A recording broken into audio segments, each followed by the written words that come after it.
It is officially spooky season.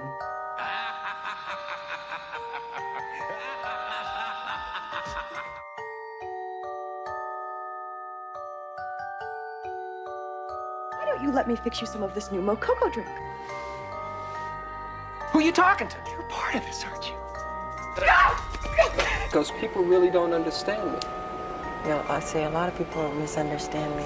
It's because they don't know me. People believe a lot of crazy stories they read. Does it hurt when you see those crazy stories? Sometimes. Truman, What do they want? listen to me. Everybody knows about it. Everybody knows everything you do. They're pretending, Truman. Do you understand? Everybody's pretending. I don't care if the whole world is against you or tease you or say you're not going to make it. Believe in yourself, no matter what. No matter what. Hi everyone, it is officially spooky season. Yes, indeed it is. Got my spooky glasses. We're rocking the Thriller shirt today. It's his month. What can we say? Is this my third year? I think this is my third year of conspiracy theory videos since I've been on YouTube. Before we get into today's conspiracy theory, which has actually been proven to not be a conspiracy theory as of, I believe, 2011. I have it in my notes. As of 2011, I believe the director of this film actually confirmed that there is some truth with this conspiracy theory. I did want to say, I'm not sure if I'm gonna do Vlogtober yet this year. Vlogtober is basically where I vlog every single day for a week, but if I decide to do it, I will be doing that on my personal channel. This is my personal channel, so if you are interested in seeing me post every day for 7 days a week, doing different fall-ish activities and things like that, go ahead and subscribe to my personal channel. Thank you to everyone that's went over there and checked it out. But without further ado, let's get into this conspiracy theory, shall we? So I don't know if you guys have ever heard of the movie The Truman Show, but it actually stars Jim Carrey. And here is a little synopsis warning. There's going to be spoilers in order to explain this conspiracy. But if you don't really care or you've already seen it, here we go. Shout out to this website, Vindicating Michael. I mean, it is many paragraphs. This is actually how I found out about this theory, by the way. They have many paragraphs explaining the Truman Show movie, explaining Michael's experiences and comparing and contrasting them, showing examples in the film. It is really well done. So if you want an even more in-depth version of this video, check out their website because they did an amazing job with it. The Truman Show is a movie where a constructed TV reality was broadcast 24 hours a day to billions of people across the globe. The spectacular show revolved around one man who didn't know he had been playing the main part for 30 years since his birth, and that everything around him was artificial. His friends, relatives, and colleagues were actors following the instructions of the genius creator of the show. The main character thought he was living his life for real, while the actors were actually only using his life for advertising products that they were consuming or wearing in the show. So obviously from that alone, I don't think it takes a genius to kind of make that connection between the main character of The Truman Show to Michael Jackson. This person goes on to say, I had a strange feeling that Michael's life was also turned into kind of a show, a public lesson, or at least a game, arranged by someone bored and aspiring to the role of a great world entertainer.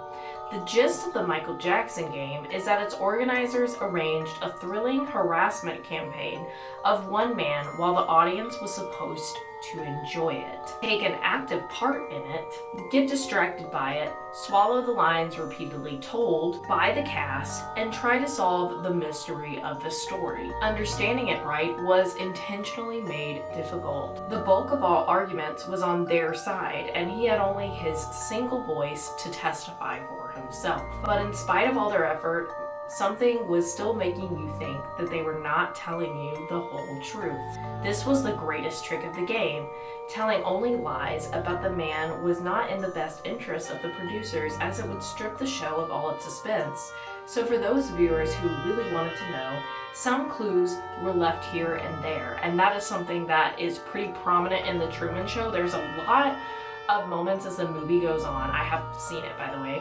Don't think I mentioned that earlier, but I have watched it many years ago, and throughout the movie you will see several points where you feel a little unsettled. Something doesn't feel completely right? There's little hints dropped every now and then, especially with the weird advertising placements throughout the movie that make you go, this is odd, something's not right about this. And so that comparison between that and Michael Jackson, I feel like is very strong, especially as someone that as a child, I didn't understand why Michael's appearance drastically changed. I was too young to understand those things. My classmates I was around with would always say, he's weird, he's creepy, he's, you know, weird around children. I just kind of took that as fact because of something that I believe is also talked about in here, which is bandwagoning, or jumping on the bandwagon. And I think the majority of the public jumped on that bandwagon against Michael, and I could see how it happens. But just like the Truman Show, I feel like there is a lot of things sprinkled throughout Michael's life and his experiences that some people that go deeper into Michael Jackson's trials or Michael Jackson's life story and actually do a deep dive on his life, there are some inconsistencies and some things that seem to be reoccurring that do add up over time and can potentially change people's perspective on Michael. The whole idea of the game was whether the audience would be attentive and finally notice. The organizers were probably even betting between themselves, will they notice? I bet they're too lazy for that. And this is actually an image of someone in the movie that is constantly monitoring Truman's life. The lawn cam. Give me the lawn cam. Don't look in the camera. Say something. Keep it going. Keep it going. He's gone. Cut transmission. Cut transmission? Cut it! Yes, Michael Jackson's story definitely reminds me of The Truman Show, where its great creator, who is monitoring the show from no other place but the moon, said to the viewers something like, if he wants to learn the truth, he'll find a way to do it. Only in the movie, Jim Carrey's character was fictional and lived a life of quiet stability and comfort, while Michael Jackson was a real human being who could really feel the terrible pain of the cruel game played with him. The Michael Jackson reality show was torturous, ruthless, and deadly for its hero, and a great degrading thrill for its spectators. And as the game evolved, neither the main character nor the viewers knew they were taking part in it, especially since no one bothered to explain them its rules. There is even a part in this movie where Truman is literally being watched from his bathroom. I mean, he doesn't realize it immediately, but genuinely every single piece of his life, even something like using the restroom, was being filmed. And in this scene, you can see him literally looking at the camera, spying on him. So now that we have a general idea of the main plot for the Truman Show, let's get a little deeper into chronological events in the movie. So the Truman Show, it picks up on day 10,909 of Truman's life, and it starts in the style of a television program, with opening credits and interviews of three main characters: Christoph, the program's creator who's on the moon, Meryl, Truman's wife, and Marlon, Truman's best friend. And then throughout the film, footage of Truman is interspersed with scenes of people in the real world watching the Truman Channel. His friends and family focus their efforts to control his growing unrest and questions about his life. Truman eventually begins to piece events together, that there's some kind of plot involving his entire life, though he's unable to verbalize what exactly it is. Then he begins to suspect that everyone is actually in on it except him. He spots his wife crossing her fingers in a wedding photograph and notices that she is constantly showing up with great new items.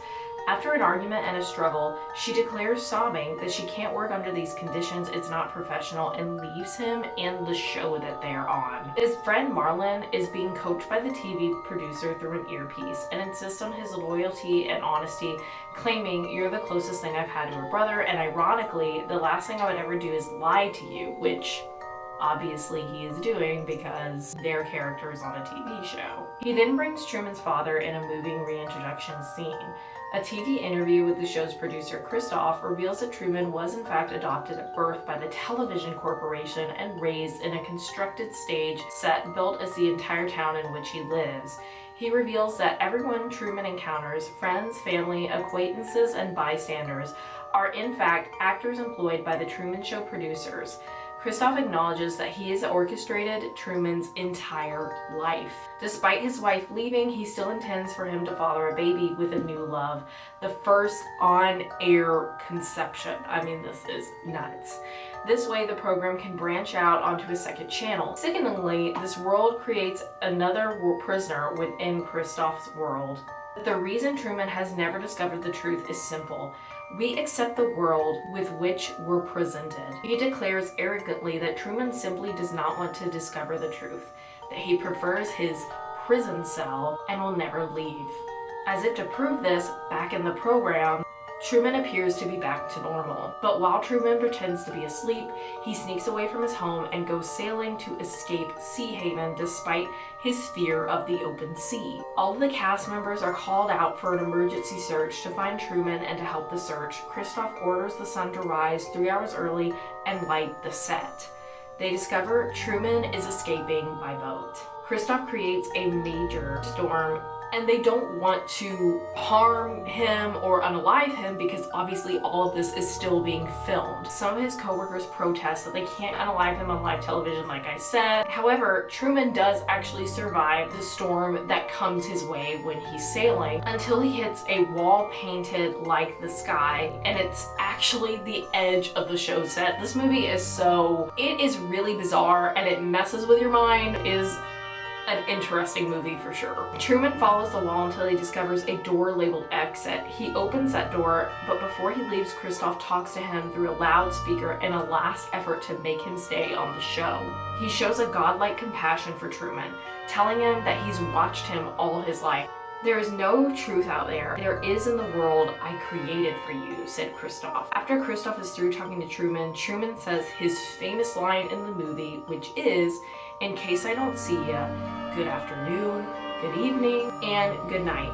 Bows, then walks out the door. And I actually have a TikTok that I found talking about this portion even more in depth that was really interesting. The Truman Show has the most perfect ending, and I'm not talking about when Truman walks through the door near the end of the film. That is not how the film ends. It doesn't even end with Sylvia running down the steps to see him. The end of the Truman Show is the two security guards at the parking garage who, when the show finally ends and transmission stops, they're staring at the screen. These two security guards who had just previously been cheering for Truman as he escaped, the screen goes static and they say, what else is on? Grab the TV guide. This so beautifully wraps up so many of the themes that are being explored in the film.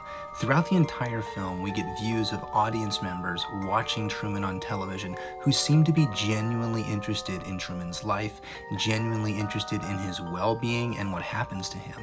But as soon as Truman's life is no longer being transmitted to them through the television, it's like he doesn't exist anymore. It was just entertainment.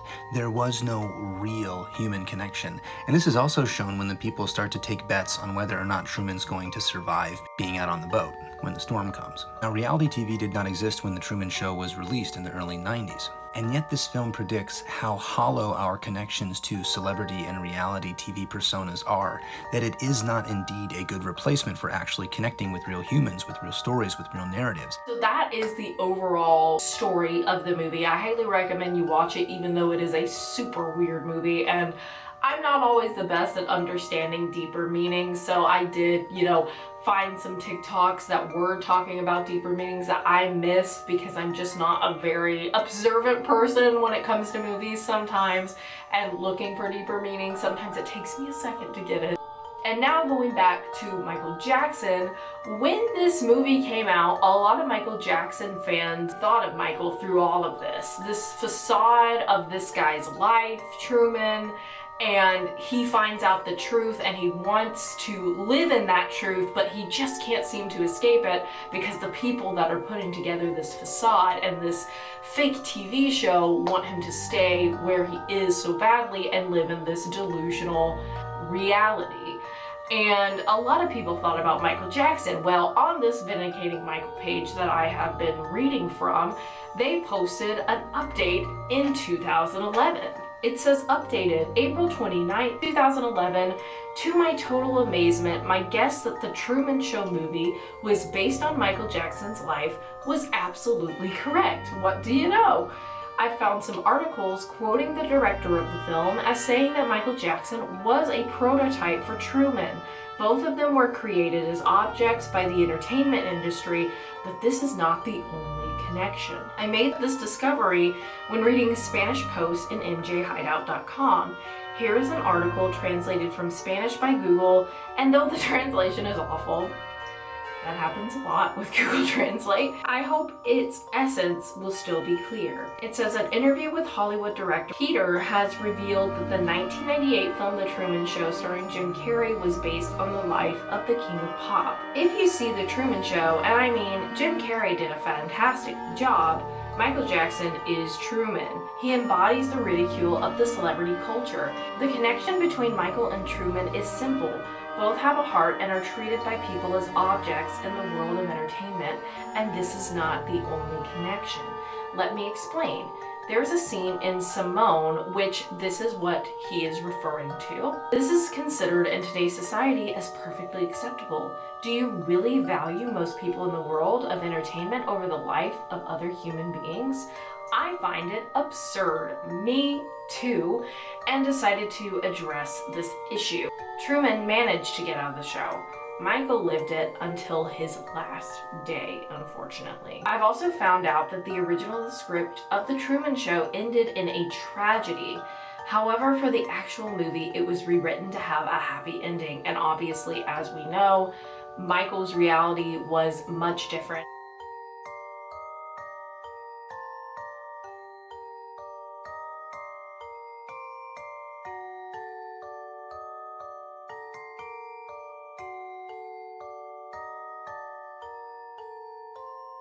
The proximity of this film to today's reality caused the same disturbance generated by the uncanny valley. Our society has already produced twisted people out of child celebrities, raised in the entertainment business, Michael Jackson for example, but never to the extent of being unknowingly and literally born to media. But perhaps that is just a matter of time.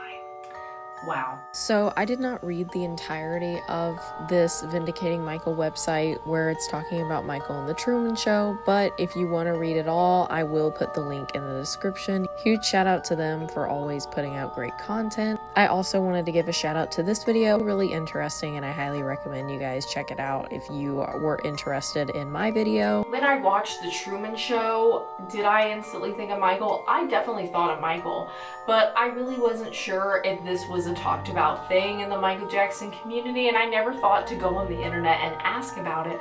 So when I found this while looking on other pages on their website for Vindicating Michael, I was like, wow, this is so true. It's pretty crazy that, you know, this started out as just people's conspiracies, and then the director straight up just came out and said, hey guys, it's actually not a conspiracy. Michael is the prime example of Truman.